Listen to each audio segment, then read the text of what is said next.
தென்மேற்கு பருவமழை இன்னும் அதன் தீவிரம் குறையாமல் சீறிக் கொண்டிருக்கிறது.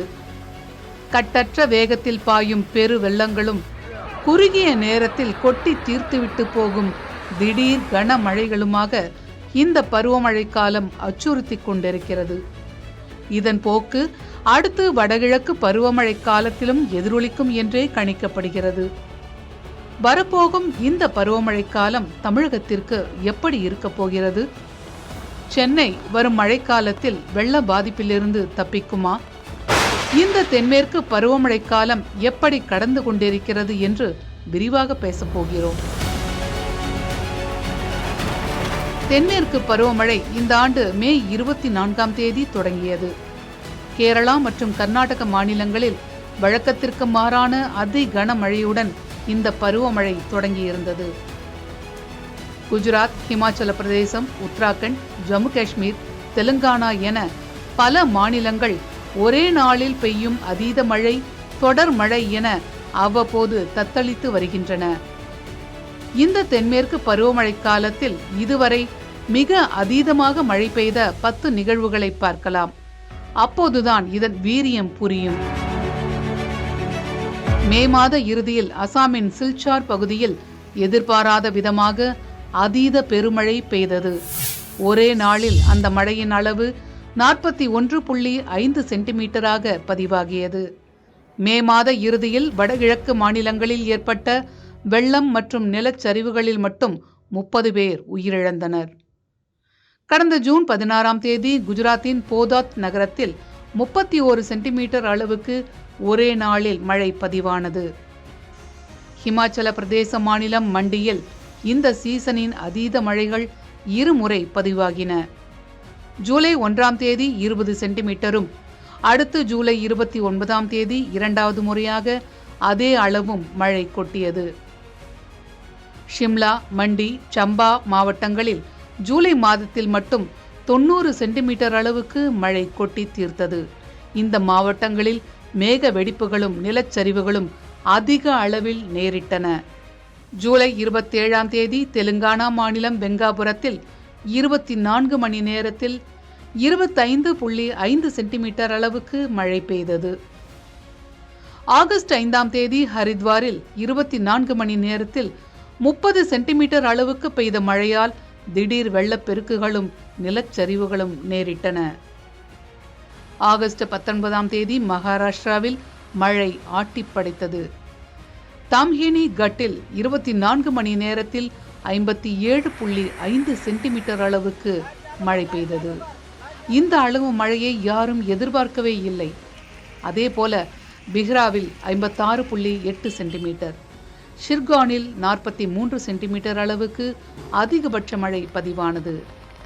தாம்ஹினி கட்டில் ஜூன் 1 முதல் ஆகஸ்ட் வரை 742.8 சென்டிமீட்டர் அளவுக்கு மழை பதிவாகியிருக்கிறது. சாலைகளில் பெருக்கெடுத்த வெள்ளம், அடித்துச் செல்லப்பட்ட வாகனங்கள், வீடுகளை சூழ்ந்த மழைநீர் என மகாராஷ்டிரா தவித்து தத்தளித்தது. திரிபுராவில் ஆகஸ்ட் 21ஆம் தேதி பஹாஃபா பகுதியில் ஒரே நாளில் 49 சென்டிமீட்டர் மழை பெய்தது. ஜம்முவில் ஆகஸ்ட் 26ஆம் தேதி ஒரே நாளில் மீண்டும் அதிகபட்ச மழை கொட்டியது. 36.8 சென்டிமீட்டர் அளவுக்கு பெய்த பெருமழையால் பல இடங்களில் நிலச்சரிவுகள் ஏற்பட்டன.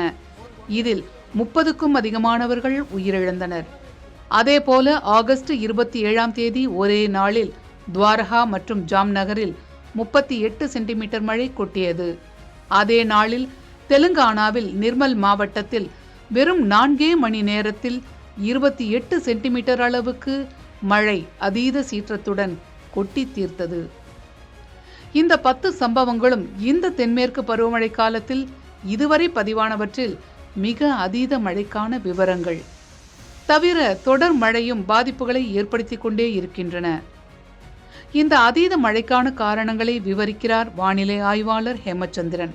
இந்த ஆண்டு தென்மேற்கு பருவமழை காலத்துல வலுவான சலனங்கள் உருவாவதை விட வலு குறைந்த சலனங்கள், அதாவது ஒரு காற்று சுழற்சி ஒரு குறிப்பிட்ட இடத்துல காற்று குவிதலை ஏற்படுத்தி குறுகிய காலத்துல அதீத மழைப்பொழிவு கொடுப்பது, அல்லது காற்று சுழற்சி மற்றொரு காற்றழுத்த தாழ்வு பகுதி அல்லது காற்று சுழற்சியுடன் இணைந்து ஒரு குறிப்பிட்ட இடத்துல நமக்கு அதிகமான மழைப்பொழிவு கொடுப்பது போன்ற நிகழ்வுகள் தான் இந்த ஆண்டு நடந்துட்டு இருக்கு.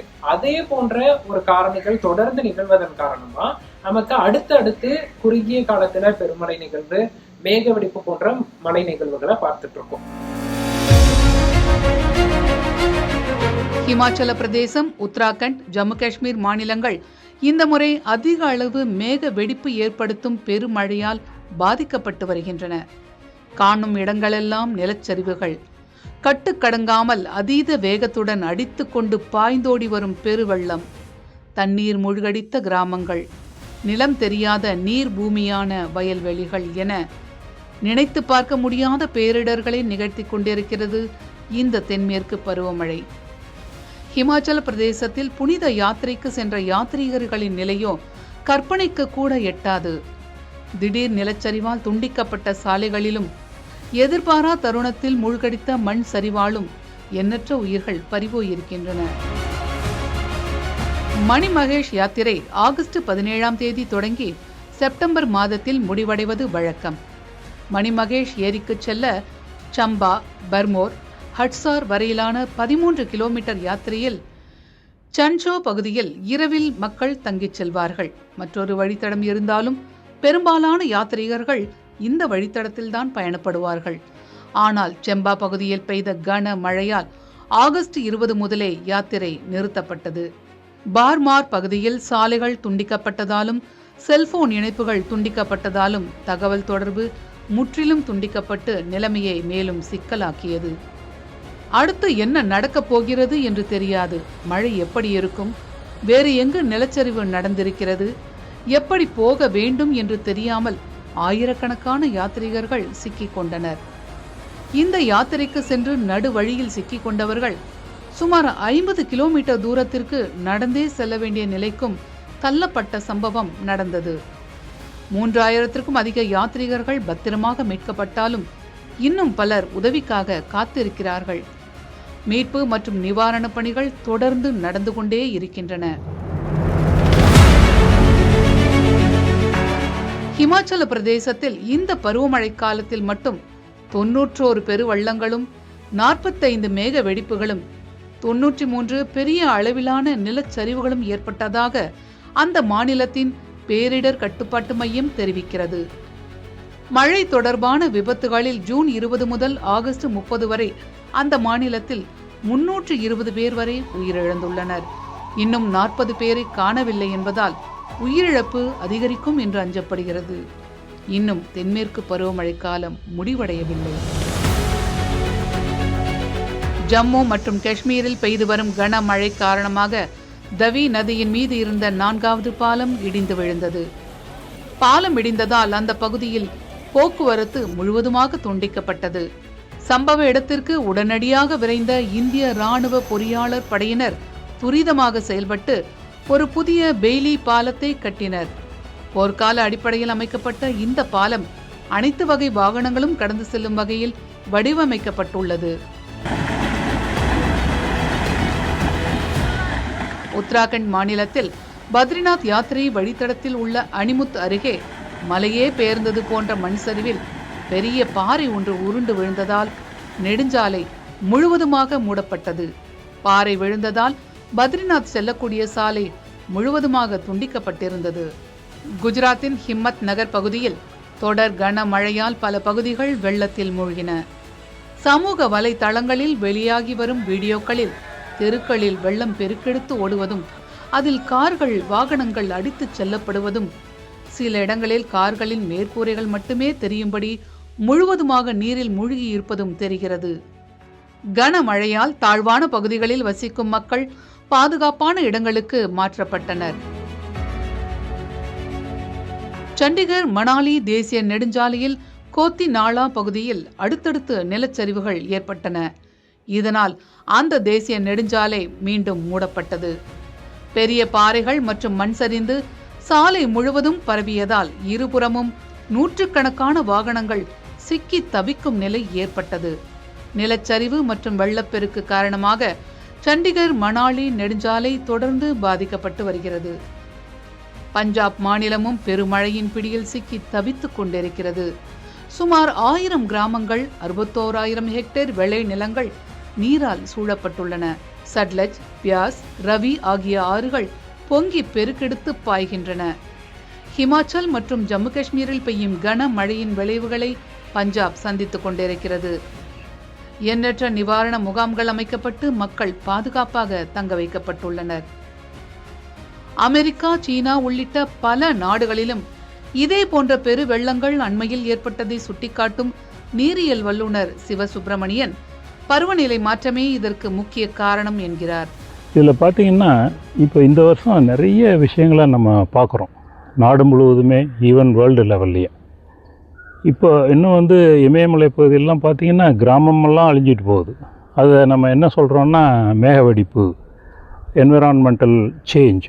அதாவது அந்த வெப்பமயமாதல் அதிகரிக்க எப்படி நம்ம பனிக்கட்டியை வெளியில் வச்சோம்னா மத்தியான நேரத்தில் இயற்கையாகவே வெயிலில் உருகிற மாதிரி பனிப்பாறைகளெல்லாம் அப்படியே உருகும்போது அது எப்போவும் ஆறு வாய்க்கால்கள் இதில் சின்ன அளவில் போகிறது பெரிய அளவில் உருகும்போது அது அப்படியே ஊறுகிற எல்லாத்தையும் அடிச்சிட்டு போகுது. இன்னும் வெளிநாடுகள்லாம் பார்த்திங்கன்னா வீடெல்லாம் பறக்குது, அது பாட்டில் நம்ம இடித்தா கூட இடிக்க முடியாது, பட் இது தூக்கிட்டு போகுது. இது நம்ம வட மாநிலங்கள்லேயும் பார்க்குறோம், நிறைய இப்போ போகுது.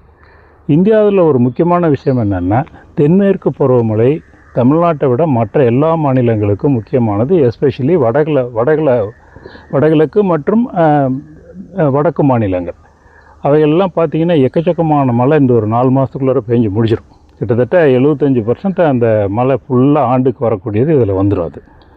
அதை தான் நம்ம இப்போ பருவநிலை மாற்றத்தினால் சூடு லைட்டாக அதிகரிக்க, லைட்னா ஒரு 1 or 2 degrees அதிகரித்தாவே நிலைமை ரொம்ப மோசமாயிடும். அந்த மாதிரி ஒரு சுச்சுவேஷனை பார்க்குறோம். இதுதான் இப்போதைய சூழ்நிலையில் நம்ம பார்த்து கொண்டு இருக்கிறது.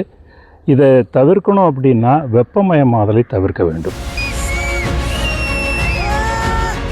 ஹிமாச்சல பிரதேசம், ஜம்மு காஷ்மீர், உத்தராகண்டில் இந்த மழைக்காலத்தில் மேக வெடிப்புகள் அதிகம். மேக வெடிப்பு என்றால் என்ன, ஏன் மேக வெடிப்புகள் ஏற்படுகின்றன என்பதை விவரிக்கிறார் வானிலை ஆய்வாளர் ஹேமச்சந்திரன். மேக வெடிப்பு என்பது ஒரு குறிப்பிட்ட பகுதியில 1 மணி நேரத்தில் 10 சென்டிமீட்டருக்கு மேலாக மழைப்பொழிவு கொட்டி தீர்க்கும் போது அதை நம்ம மேக வெடிப்பு என்ற வகைப்படுத்துறோம். இது மலை பிரதேசங்கள்ல இது போன்ற ஒரு மழை நிகழ்வுகள் நடக்கும் போது திடீரென நிலச்சரிவு ஏற்படுவதற்கும் திடீரென நீர் வீழ்ச்சிகள்ல வெள்ளப்பெருக்கு ஏற்படுவதற்கும் வாய்ப்புகள் இருக்கு. குறிப்பாக பருவமழை காலங்கள்ல தொடர்ச்சியாக மழை பதிவாகி மண்ணில் இருக்கக்கூடிய ஈரப்பதம் மற்றும் ஏற்கனவே இருக்கக்கூடிய நீர்நிலைகள்ல இருக்கக்கூடிய நீர் இருப்பு இதெல்லாம் சேர்ந்து இது போன்ற ஒரு மழை வரும்போது பெரும் தாக்கத்தை ஏற்படுத்துது அப்படின்னே பார்க்கலாம். அதே போல இந்த ஆண்டு பாத்தீங்கன்னா வானிலை மற்றும் கடல் சார்ந்த அமைப்புகள், அது நமக்கு வளிமண்டல அமைப்புகளாக இருக்கட்டும் அல்லது கடல் சார்ந்த அலைவுகள் மற்றும் கடல் சார்ந்த அமைப்புகள் அனைத்துமே வலு குறைந்த சலனங்களின் காரணமா குறிப்பிட்ட இடத்துல அதீத மழைப்பொழிவு நிகழ்வதற்கு சாதகமான ஒரு சூழலையே தொடர்ந்து வருகிறது. இதுதான் இந்த வட மாநிலங்களில் தொடர்ந்து நடக்கக்கூடிய அந்த அடுத்தடுத்த நிகழ்வுகளுக்கான காரணம். கடல்களில் ஏற்படும் மாற்றங்களால் இந்த ஆண்டும் லா நினா ஆண்டாகவே இருக்கும் என்று கணிக்கப்படுகிறது. தென்மேற்கு பருவமழை இந்த அளவு தீவிரமடைந்து காணப்படும் நிலையில் அடுத்து வடகிழக்கு பருவமழை காலம் எப்படி இருக்கும் என்ற கேள்விகள் எழுந்துள்ளன. சென்னை ஒவ்வொரு மழைக்காலத்திலும் சந்திக்கும் வெள்ள பாதிப்புகள் இந்த அச்சத்தை மேலெழுப்புகின்றன. தமிழ்நாட்டின் பெரும் பகுதிகள் மழை பெறும் வடகிழக்கு பருவமழை காலத்தில் சென்னைக்கு புயல் நிச்சயம் என்று கணிக்கிறார் வானிலை ஆய்வாளர் ஹேமச்சந்திரன். இந்த லானினா மற்றும் எதிர்மறை ஐஓடி ஆண்டு பிற காரணிகளை பார்க்கும்போது இந்த ஆண்டும் வடகிழக்கு பருவமழை காலத்துல நல்ல மழைப்பொழிவு தமிழகத்தில் பெறும் என எதிர்பார்க்கப்படுது. குறிப்பாக பருவமழை துவக்கம் சற்றே தாமதம் அடைந்தாலும் பருவமழை நவம்பர் டிசம்பர் மாதங்கள்ல தீவிரமடைந்து மழைப்பொழிவு கொடுக்கும். நிகழ்வுகள் சார்ந்த மழைப்பொழிவு, அதாவது தாழ்வு பகுதி, தாழ்வு மண்டலம், புயல் போன்ற அமைப்புகள் உருவாக்கி தமிழகத்திற்கு மழைப்பொழிவு கொடுக்கும் அப்படின்னு நம்ம எதிர்பார்க்கலாம். குறிப்பா சென்னையை பொறுத்த வரைக்கும் இந்த ஆண்டும் தொடர்ச்சியாக சென்னை புயல்கள்ல பாதிக்கக்கூடிய பகுதியா இருந்துட்டு இருக்கு. கடந்த சில ஆண்டுகளாக இந்த ஆண்டுமே சென்னைக்கு புயல் பாதிப்பு, புயல் ஆபத்து என்பது இருக்கு. குறிப்பா நவம்பர் டிசம்பர் மாதங்கள்ல அதுவுமே மழைப்பொழிவு கொடுக்கக்கூடிய ஒரு புயலாக தான் அமையும் என எதிர்பார்க்கப்படுது. புயலோ மழையோ இயற்கை நிகழ்வுகள். பருவமழை காலத்தில் மழை என்ற கொடையை தவறவிட்டால் வறட்சிதான் மிஞ்சும். இதனால் மழை வரும் சமயத்தில் நீரை சேகரிப்பதும் வெள்ளத்தால் மக்கள் தத்தளிக்காத வண்ணம் வடிகால் வசதிகளை ஏற்படுத்துவதும் அவசியம் என்பது வல்லுநர்களின் வலியுறுத்தலாக இருக்கிறது. இந்த உலகத்தில் ஜனவரி 1ஆம் தேதியிலிருந்து டிசம்பர் 31ஆம் தேதி வரையிலும் ஒரு வருஷத்தில் எவ்வளோ மழை பெய்யுதோ அதே மழை தான் ஒவ்வொரு ஆண்டும் கரெக்டாக பெஞ்சிக்கிட்டு இருக்குது. எந்த விதமான மாற்றமும் இல்லை. ஆனால் அது எங்கே பெய்யணுங்கிறது தான் இப்போ முக்கியம். தரையில் பெய்யறது, கடலில் பெஞ்சிருச்சுன்னா உங்களுக்கு அதிகமாக பாதிப்பு இல்லை. அதே கடலில் பெய்யறது தரையில் பெஞ்சிருச்சுன்னா இந்த 2015 மாதிரி எந்த அளவு பாதிப்பு வருதுன்னு நமக்கே தெரியுது. இதுக்காக தான் தனி மனிதர்கள் முதற்கொண்டு அரசாங்கங்கள் வரை எல்லா விதமான முயற்சிகளையும் எடுத்து இந்த வாட்டரை எப்படி கண்ட்ரோல் பண்ணுறது அப்படிங்கிறத முயற்சி பண்ணணும். நமக்கு தமிழகத்தை பொறுத்த வரைக்கும் பருவமழை வெள்ளப்பெருக்குக்கு ஒரே மாதிரியான முன்னேற்பாடு பெரிதாக நமக்கு கை கொடுக்காது. இப்ப சென்னையை எடுத்துக்கிட்டீங்கன்னா நமக்கு ஏரிகள் இருக்கு, ஏரிகள்ல நீர்த்தேக்கம் வைத்துதான் நம்ம பயன்படுத்துறோம். அப்படி இருக்கும்போது நம்ம ஏரிகளின் நீர் இருப்பை தொடர்ந்து கவனிக்கணும். அந்த ஏரிகள் நீர் இருப்பை மழைப்பொழிவுக்கு தகுந்தாற் கூட நம்ம திட்டமிடும் பட்சத்துல சென்னை மற்றும் சுற்றுப்புற புறநகர் மாவட்டங்கள்ல வெள்ள பாதிப்பை தடுக்கலாம். அதுவே கடலூர் எடுத்துக்கிட்டீங்கன்னா, விழுப்புரம் எடுத்துட்டா அது போன்ற ஒரு அமைப்பு கிடையாது. நமக்கு உள் மாவட்டங்கள்ல திடீரென பெருமழை ஏற்படும் போது தென்பெண்ணையாறு, பாலாறு போன்றவற்றில் திடீரென வெள்ளப்பெருக்கு ஏற்படும். அதன் காரணமா கடலூர், விழுப்புரம் மாவட்டங்கள் பெரிதாக வெள்ளத்துல பாதிக்கக்கூடிய அமைப்புகள் இருக்கு.